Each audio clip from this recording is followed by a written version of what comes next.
गुरुवर के चरणों में मेरी सकल दिगंबर जैन समाज पिपरे की ओर से बारंबार नमोस्तु नमोस्तु नमोस्तु। गुरुवर, आज रोड तीज का पर्व है। हमारी दिगंबर जैन आमना के अनुसार इस पर्व का क्या महत्व है और यह पर्व क्यों मनाया जाता है? नमोस्तु। देखिए, रोड तीज कोई धार्मिक पर्व नहीं है, एक सामाजिक रीति। रोड तीज का व्रत है, तो रोड तीज का व्रत करते उपवास है, इसकी अलग अलग कहानियाँ हैं। लेकिन रोड तीज एक ऐसा पर्व है जिससे मैं एक सामाजिक पर्व के रूप में लेता हूँ, और ये मुख्यतया खंडेलवाल जैन समाज में प्रचलित है। समझ गए?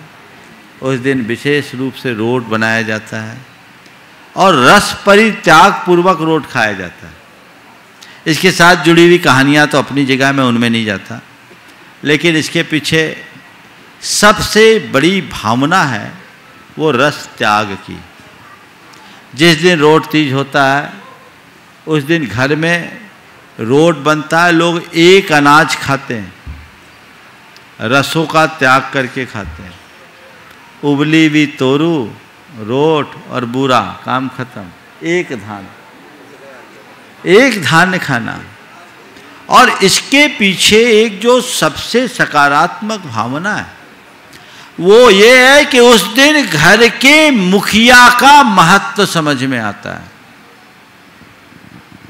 रोट तीज के दिन ऐसी परंपरा रही है कि जो रोट होगा वो घर की मुख्य कुटुंबनी जो है मालकिन वो बनाएगी, और अलग अलग लोगों के नाम की रोट अलग अलग बनती है।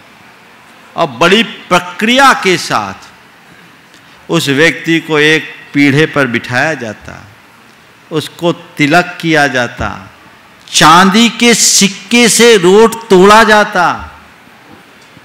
और कई लोग तो ये करते थे, बचपन में मैंने भी किया, और उस चांदी के सिक्के से रोट का जितना हिस्सा टूटा उतना ही खाना है।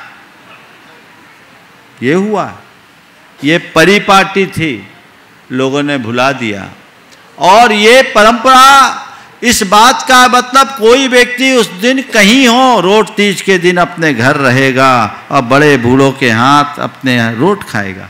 क्या बुराई है इसमें? इसे त्योहार मत मानो, इसे एक सामाजिक परंपरा है। भोजन करना है, कुछ भी करना है, रोट खाना कोई धर्म नहीं है, लेकिन ये हमारी सामाजिक चेतना का संवाहक है। अब आज क्या परिपाटी मुझे नहीं मालूम, लेकिन आज भी मेरे ख्याल से जिस दिन रोट तीज है बड़ों को याद तो करते होंगे लोग। करते कि नहीं करते हैं? ये अब चांदी का सिक्का ही नहीं है लोगों के पास, तो क्या करें? वो व्यवस्था ऐसी थी। तो ये मुख्य रूप से खंडेलवाल जैन समाज में प्रचलित है, और पूरे गांव को लोग खिलाते हैं, बड़ा उत्सव जैसा हो जाता है। तो अपने धार्मिक सामाजिक क्रियाओं में होते हैं, वो होता है। इसे धार्मिक दृष्टि से देखना ठीक नहीं है, ये सामाजिक रीति है, उसको उसी तरीके से देखें जैसे बुंदेलखंड में एक सामाजिक पर्व है कजलिया भुजलिया, क्या बोलते हैं? हाँ, कजलिया भुजलिया दोनों बोलते हैं। वो रक्षाबंधन के बाद होता है, और रक्षाबंधन के बाद जिस व्यक्ति के घर उस वर्ष किसी प्रकार की गमी हुई हो, वो लोग, समाज के लोग, रिश्ते दातेदार जाते हैं, उनके घर बैठने जाते हैं, उनके शोक संताप को दूर करते हैं कि अब आप सामान्य जीवन जिएं, और कई जगह उनके कान में वो जवारे लगाते हैं। आजकल कुछ लोगों ने बंद कर दिया। तो ये एक प्रतीक था, ये धार्मिक नहीं है, ये कोई धर्म नहीं है, हमारी सामाजिक रीति है। रीतियों, रिवाजों और परंपराओं में ही मूल्य पलते हैं। जो लोग इन सब चीज़ों को नहीं समझते हैं वो इसका उपहास करते हैं, इनका मजाक उड़ाते हैं। नहीं, कुरीतियों का अंत होना चाहिए और रीतियों की रक्षा। अगर हम अपनी रीतियां खो देंगे, हमारी सांस्कृतिक पहचान मिट जाएगी। तो रोट तीज में सारा अनाज शुद्ध सोले का, सब कुछ सोले का प्रयोग होता है। अब आज क्या प्रमाद हुआ नहीं मालूम, लेकिन सारी व्यवस्थाएं सोले की होती थी। हमें याद है बचपन में लोगों के यहाँ रोट तीज के पहले चक्की वाला अपना चक्की धोता था,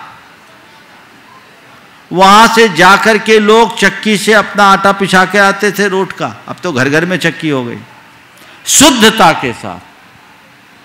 उसके पीछे भावना कि आज से हम शुद्ध खाएंगे तो आगे 10 दिन भी शुद्ध खाने का मौका मिल जाएगा। भावना ये थी, समझ गए? तो ये चीजें हैं। अब उन चीज़ों में बहुत सारे लोगों ने बहुत सारी चीज़ें जोड़ दी, मंदिरों में रोट चढ़ाना और चीज़ें चढ़ाना, ये अलग चीज़ है। लेकिन रोट खाना, रोट बनाना कतई बुरा नहीं है। आपको जो जी में आए वो खाइए, लेकिन अगर खाइए तो उसको इस तरीके से लीजिए कि आपकी रीतियां पले। आज के लोग इसे भूलते जा रहे हैं, इससे आपकी पहचान खोएगी।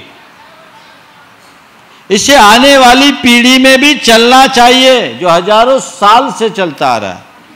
किसी भी धर्म, किसी भी समाज, किसी भी परंपरा में यदि कोई रीति है तो उसका पालन होना चाहिए, कुरीतियों से बचना चाहिए। अपने बच्चों को भी ये बात कहना चाहिए, बेटा ये हमारी सामाजिक पहचान है, इसे हमें खोना नहीं है, इसे मेंटेन करके चलना है, तब इसका लाभ।